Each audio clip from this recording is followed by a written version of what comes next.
Baik, Assalamualaikum warahmatullahi wabarakatuh. Bertemu kembali dengan saya tentunya Bapak Marwan Effendi, guru agama Islam di SMA Negeri 1 Pemadang Timur ya.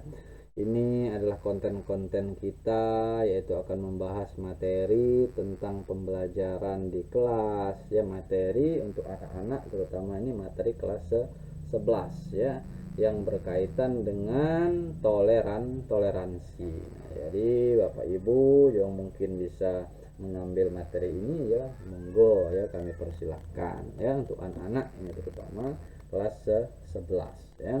Judul yang kita bahas hari ini yaitu meyakini ya bahwasanya toleransi adalah perintah agama ya, perintah agama Islam tentunya ya. Kita harus saling menghormati, menghargai, baik pemeluk agama-agama lain dalam hal berbeda pendapat dan lain sebagainya, itu harus kita hormati ya. Di sini kita akan bahas pengertian toleransi ya. Toleransi di sini yaitu dimaknai sebagai pembiaran dan penerimaan atas kenyataan bahwa orang lain memiliki keyakinan yang berbeda, dan pengakuan bahwa setiap orang memiliki hak untuk bebas meyakini suatu agama atau kepercayaan sesuai keyakinannya ya.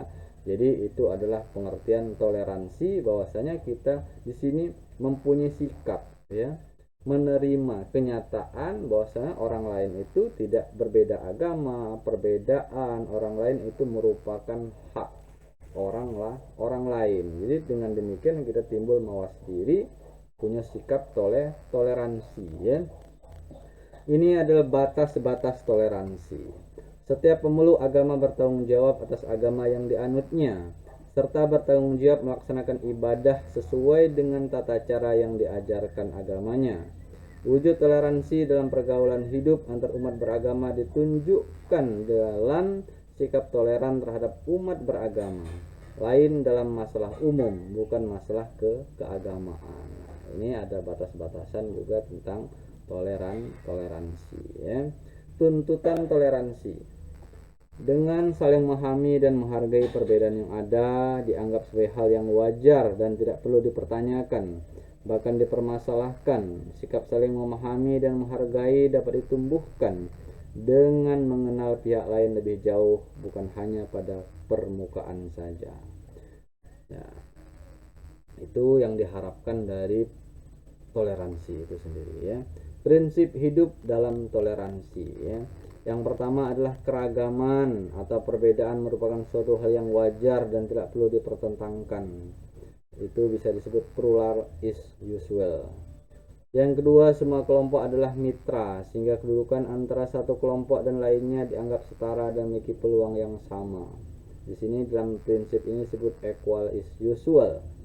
Dan yang ketiga adalah bersikap moderat dan objektif, sehingga mendorong lahirnya kedewasaan dalam berpikir dan bersikap menanggapi keragaman yang ada ya. Jadi anak-anakku, dalam hal ini ya, kalian harus mempunyai sikap tenggang rasa, menghormati ya. Dalam hal ini materi kita yaitu tentang toleransi ya.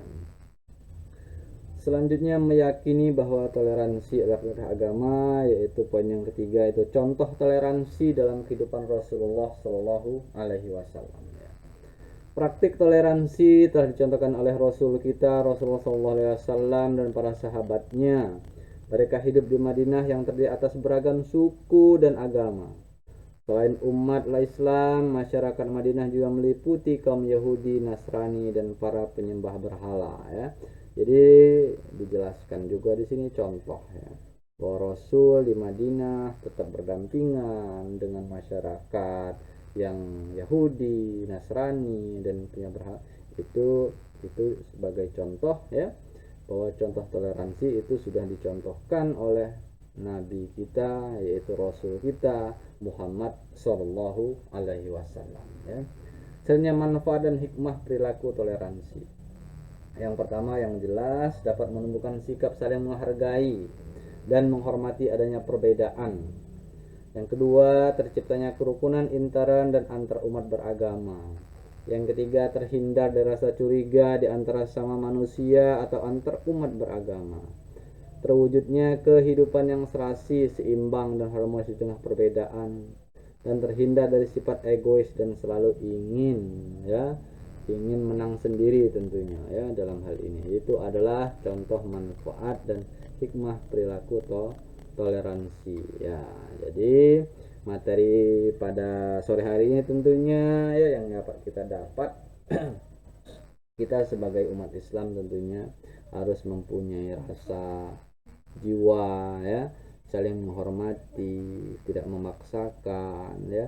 Jadi kita ini harus mempunyai sifat tawadu. Jadi apa yang kita lakukan misalnya ya, apa yang kita banggakan belum tentu benar ya, belum tentu baik. Jadi kita hanya semata-mata hamba Allah ya. Jadi tetap fokus yang namanya tetap beribadah tanpa mengusik, tanpa membuat kerusakan ataupun ketegangan dengan pihak-pihak lain. Jadi itu ya yang Bapak sampaikan pada hari ini, semoga bermanfaat. Hanya 6 menit ya. Itu saja Bapak akhiri. Wassalamualaikum warahmatullahi wabarakatuh.